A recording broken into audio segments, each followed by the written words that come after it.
Adam and Louis back with us. And again, Dak Prescott's contract talks with the Cowboys, they played out. The first time we heard it publicly was at the Combine in Indianapolis in February of 2019. We heard Stephen Jones say more than once he felt that they were close. Adam, what message does this send to Dak about his long-term future in Dallas? Well, the truth of the matter, Sage, is that nothing has really changed in recent weeks and months. There haven't been any meaningful negotiations since April or so. There was a conversation today between Dak Prescott and Stephen Jones. There was a conversation today between Dak Prescott's agent, Todd France, and Stephen Jones. But there were no meaningful negotiations. They didn't get any closer to a deal.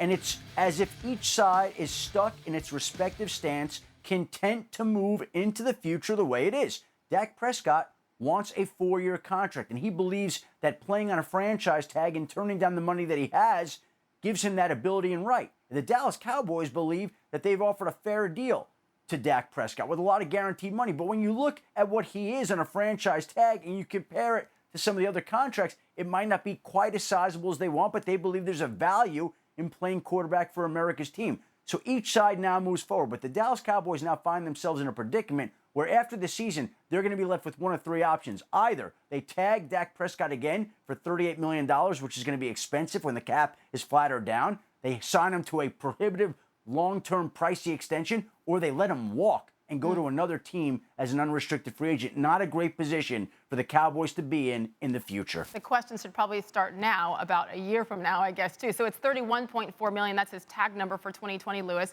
A lot of money, big raise from his $2 million from last year, but it's a one-year deal. What does that say to you? What does that mean to you?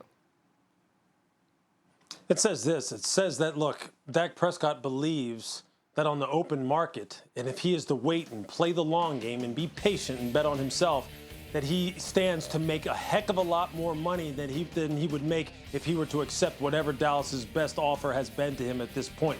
And the fact of the matter is, as long as he stays healthy, he is going to make a lot more money than whatever the best offer it is that they've made him so far at this point. It just involves some risk. And look, Kirk Cousins has been quoted as saying, the cream rises to the top. Kirk Cousins parlayed this kind of strategy into the most lucrative payday for any player in the NFL over the past 4 or 5 years.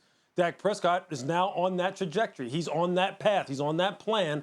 And so it involves risk, and there's people now who are going to sit there and say, how can you not take a deal that's, $34, $35 million a year and over $100 million guaranteed money? Well, in today's day and age, that sounds like, something that most of us could live with.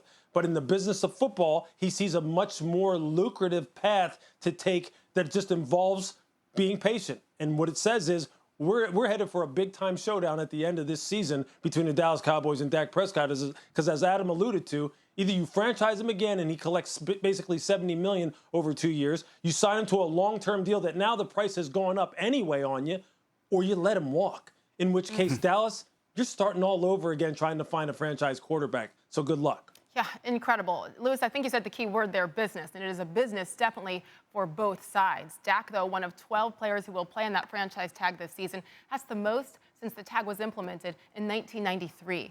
Adam and Louis, thank you much.